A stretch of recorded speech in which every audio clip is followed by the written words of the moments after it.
I found him at the Algo Tech office on a Thursday afternoon. No warrant, no backup, just me and the questions I'd been carrying for weeks. He was in the parking lot when I pulled up, walking toward his car with a laptop bag over one shoulder. Same glasses, same rumpled shirt, same forgettable face. He saw me coming and stopped. Detective Hartley. His voice was pleasant, curious. "Can I help you? I need to ask you some questions." "Of course." "About Megan." I thought the case was closed. New developments.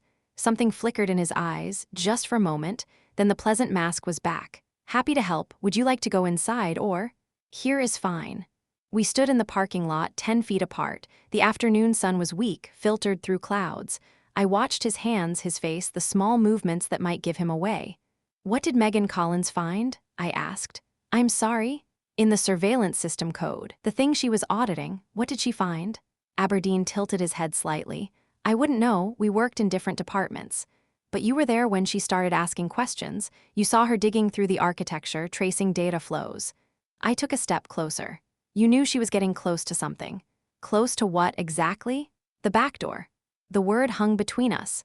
Aberdeen's expression didn't change, but something shifted in his posture, a subtle tension. "A readiness?" "I'm not sure what you mean." "The main access account, hidden access to the surveillance network, built in 2003, still active today." I watched his face. "Built from your workstation, using your credentials. That's a serious accusation." "It's not an accusation, it's a fact." Aberdeen was quiet for a long moment. Then he smiled, a small, measured smile that didn't reach his eyes. "You've been busy, detective, digging through old logs, talking to people, building theories." He shifted his laptop bag to his other shoulder. "I admire the dedication, but theories aren't evidence." "Evidence can be found." "Can it?" He took a step closer. "You know what I find interesting? You've been investigating this case for weeks. Off the record mostly, asking questions, making connections." His voice dropped slightly. "But you haven't arrested anyone, haven't filed any charges, haven't even brought it to your superiors." "I'm being thorough." "You're being careful." His eyes met mine. "Because you know that whatever you think you found, it's not enough. Not enough to hold up in court, not enough to convince a jury, not enough to do anything except make people ask uncomfortable questions. Questions like why 2 women who found anomalies in your system ended up dead. Questions like why a detective is pursuing a closed case with no official authority." Aberdeen's smile widened slightly. "People might think you're obsessed, traumatized by your sister's death, projecting old grief onto new tragedies." I felt the anger rise and pushed it down. "You knew Emma," I said. "You were at Data Corps when she worked there. It was a small company, I knew everyone. She found something too. Same thing Megan found 20 years earlier, and then she was dead. Tragic coincidence. Coincidence doesn't explain 2 women stabbed to death. Same method, same company connections, same hidden access point in the code." Aberdeen studied me for a long moment. When he spoke again, his voice was different, softer, almost intimate. "You know what I've learned in 20 years of working with data, detective? People see patterns everywhere. They're hardwired for it. They look at random events and create stories, assign meaning, build elaborate theories." He shook his head. "But most patterns are just noise. Coincidences that the human brain can't accept as coincidences. And the surveillance logs, the searches for Megan's name, for Emma's name, I monitor many things, it's part of my job." He paused.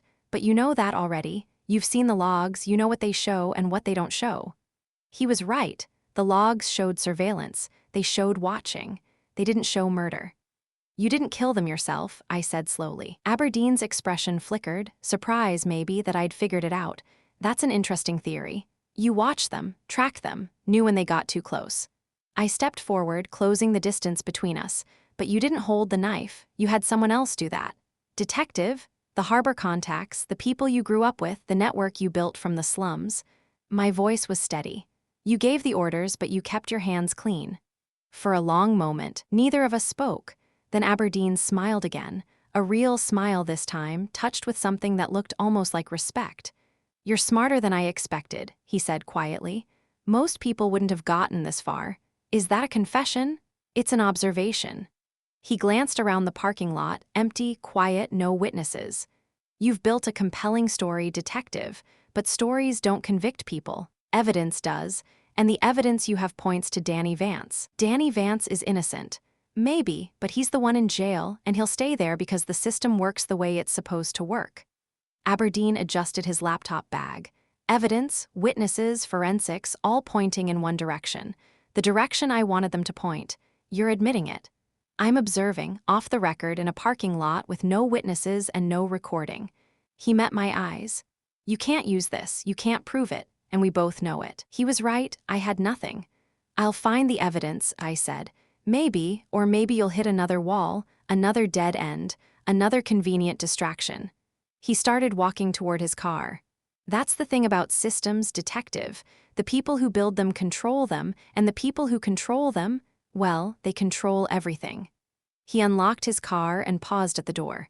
Be careful, he said quietly. The island can be dangerous for people who ask too many questions.